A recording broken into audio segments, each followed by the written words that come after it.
While I was replacing the second failed turbo on this TS115 behind me, I found something else wrong, and it may have been our whole problem this whole time, or at least a big part of the potential cause. All right, let's put a new turbo on the TS115. You guys might be getting a little bit of deja vu here, because this is indeed the second turbo that we will be putting on this TS115.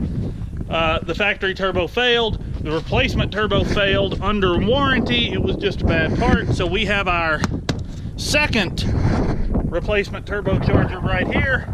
I'm gonna set you guys up right here so you can watch. Don't need that. There's our new exhaust gasket. Now the one I took off hasn't been on there long at all, but we're going ahead and replacing it just in case.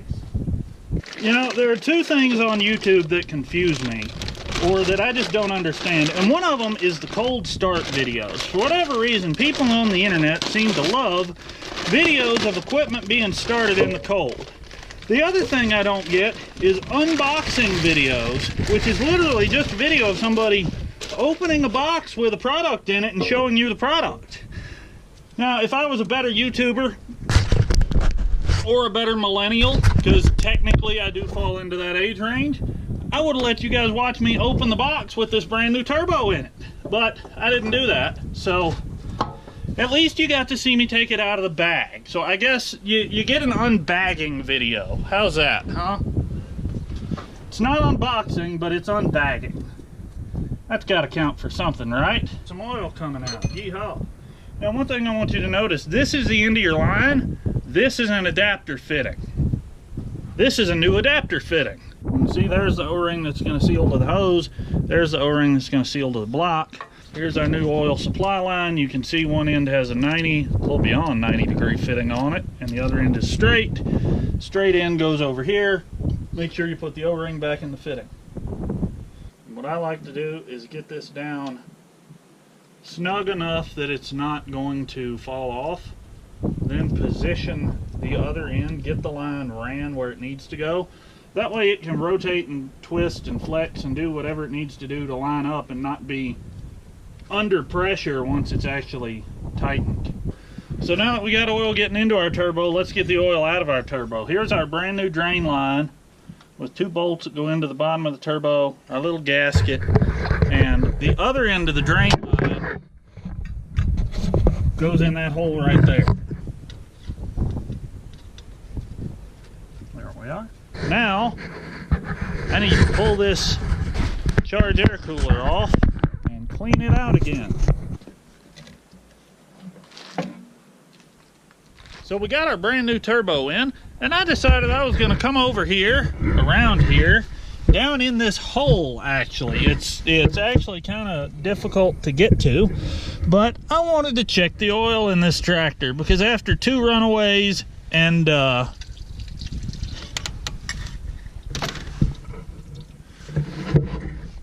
I guess that kind of gave the secret away now, didn't it? I pulled the dipstick out, and the tractor, yeah, that is exactly what it looks like. That is oil running out of the dipstick tube. Now, no, this is not a magic tractor. It is not creating its own oil. If it was, I'd be filling up barrels underneath it and shipping it off by truck. No, my friends, what we have here, which you can see by the extremely thin consistency of that oil coming out, is we have oil that has been substantially diluted by diesel fuel. There are two ways that can happen. One way that can happen is if the seal on the back of our injection pump failed, and fuel would be coming into the pump, then going out the back of the pump down into the engine. While that is possible, this pump has a brand new housing, brand new bushings, brand new shaft, and brand new seals, along with a lot of other brand new parts from being rebuilt just a couple of months ago. Another potential and more likely cause of fuel getting into our crankcase oil is behind the loader frame right here. This is the lift pump.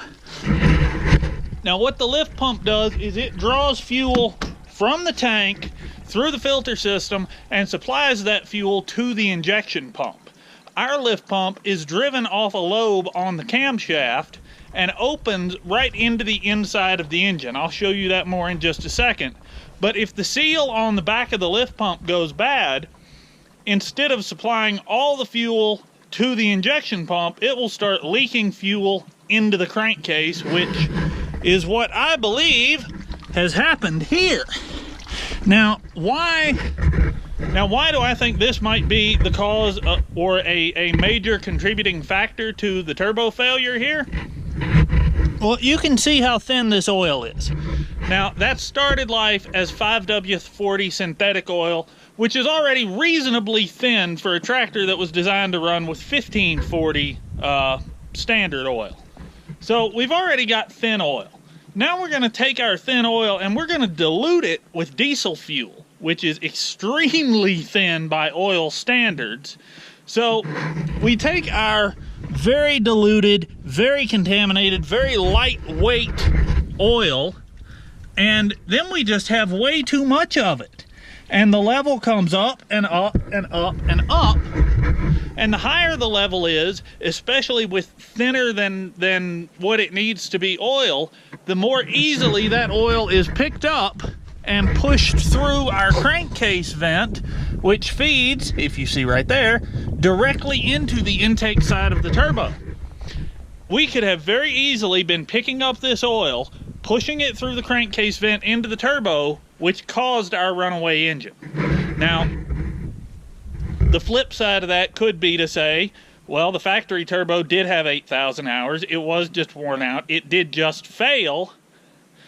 Because of that failure, because of that runaway, that is what killed our lift pump and created the problem we have now. It's kind of one of those chicken or the egg situations, you know? They've both happened. It's hard to say which one happened first, and honestly, it really doesn't matter.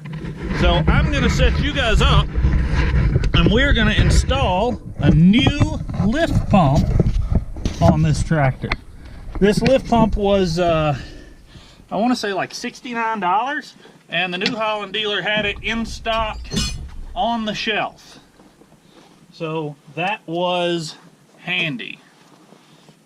But if you don't have a loader, this is really easy. Well, crud. If it's cold, your fuel lines might break. Be aware of that, and don't do that. Because these are plastic fuel lines.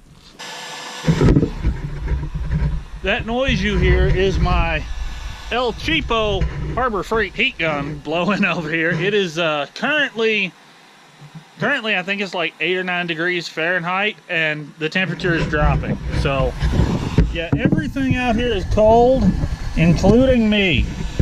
So I've got the heat gun set up to try to make this at least a little more bearable.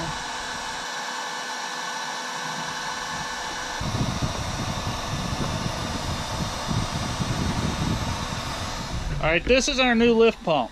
And as you can see, it seals against the block with an O-ring and it has that arm there. That arm rides on top of a camshaft lobe, and that's what drives it and actuates this pump.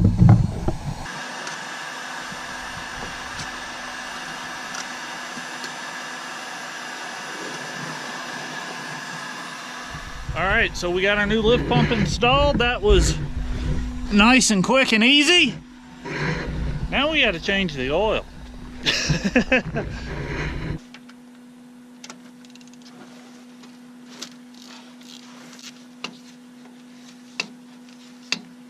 I might need another bucket. Changing the oil in this tractor is typically not a 2-bucket job, so that should give you a pretty good idea of how much diesel fuel was getting into our crankcase and how fast.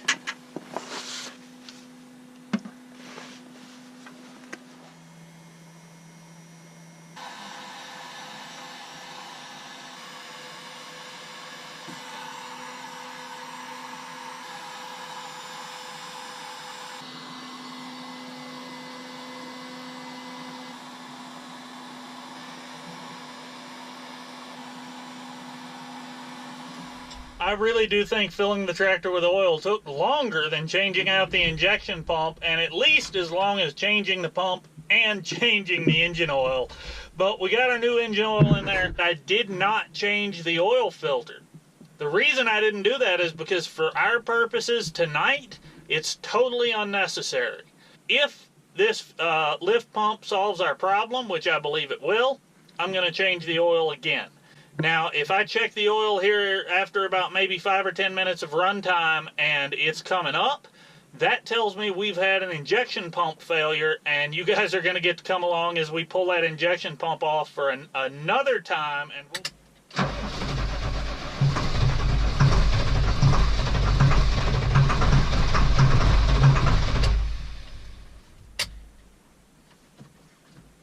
let's give her a little more throttle.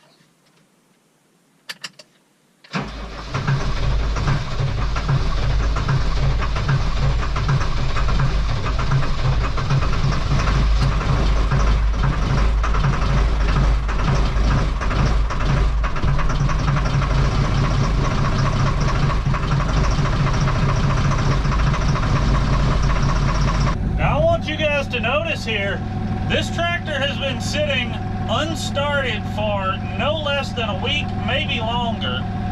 It is currently 10 degrees outside, and we introduced a ton of air into our fuel system by replacing that lift pump. Even with all that counting against it, this thing fired up without too much trouble.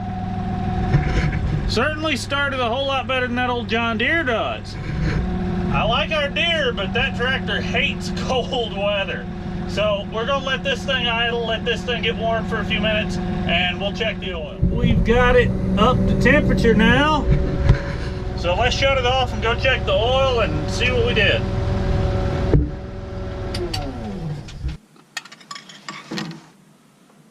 This doesn't matter. We gotta wipe it off yet, but got it cleaned up. Now let's see how much oil is in this little old tractor. We're at the exact same point we were when we started, which is exactly what I wanted to see. I ran the tractor for a few hours today doing chores, taking care of some stuff. Checked the oil several times. Everything's good. Everything's staying right where it should be. So for now, I'm going to say we've got the problem solved. Thanks for watching, and more later.